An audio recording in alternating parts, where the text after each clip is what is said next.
Hello বন্ধুরা, আপনারা সবাই ভালো আছেন আশা করি। আমিও ভালো আছি। আপনাদেরকে আজকে এমন এক জিনিস দেখাবো যে আপনারাও দেখলে হয়তো বা অবাক হয়ে যাবেন। শিমুল আসে আমাকে যখন বলল, সেখন আমি দেখে অবাক হওয়ার মতো, আসলে কষ্টদায়ক একটা বিষয়। যে উনি যেটা বলছে যে পাখির বাসা থেকে নাকি বাসা সে রাস্তায় দেখতে পায়নি, কিন্তু একটি ছানা নিচে পড়ে আছে।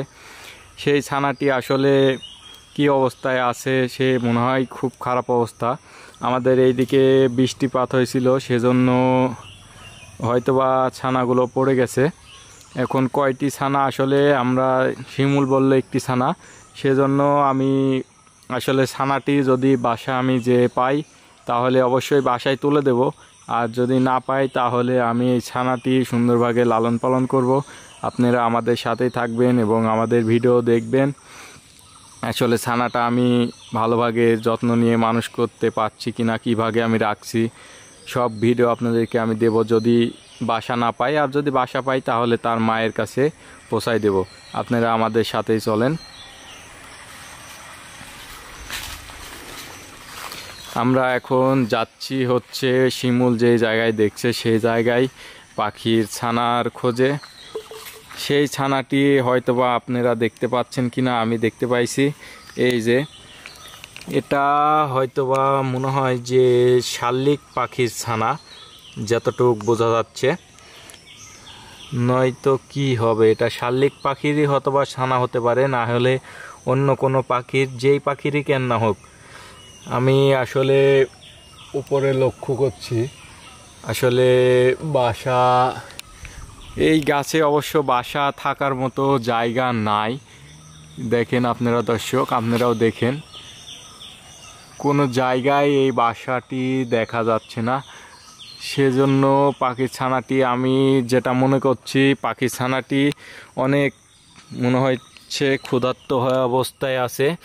এই যে কি সুন্দর কিউট ছানা, এই যে আমাকে দেখে আমার হাতে ওঠার চেষ্টা করছে, যে আমার হাতে উঠে চলে এলো।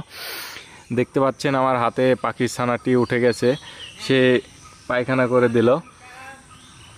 এই যে দেখেন কি সুন্দর পাখির ছানাটি, এবং তার মায়েরাও আসছে না। সেজন্য পাখির ছানাটি আমি ভাবছি আমার বাসায় নিয়ে চলে যাব।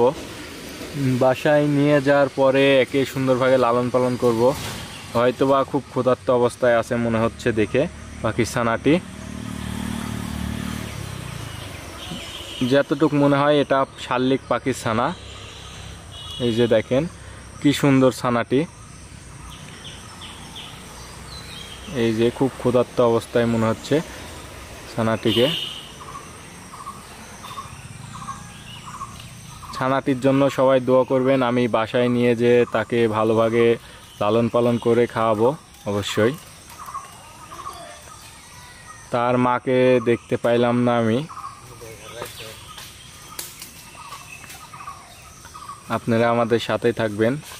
এই বাচ্চাটি আমি বড় করা পর্যন্ত আপনাদেরকে আপডেট দেব, আসলে বাচ্চাটি কেমন, কি অবস্থায় আছে, সব কিছু। যদি শালিক পাখির ছানা হয় তাহলে আমি তাকে কথা বলানো শেখানোর চেষ্টা করব। তাকে খাওয়া দাওয়ার পরে, বড় করার পরে যদি সে ইচ্ছাকৃতভাবে উড়ে চলে যাবে, আমি তাকে কোনোভাবে বাধা রাখবো না বা খাঁচায় রাখবো না। আশা করি সবাই ভিডিওটি ভালো লাগবে। ধন্যবাদ সবাইকে।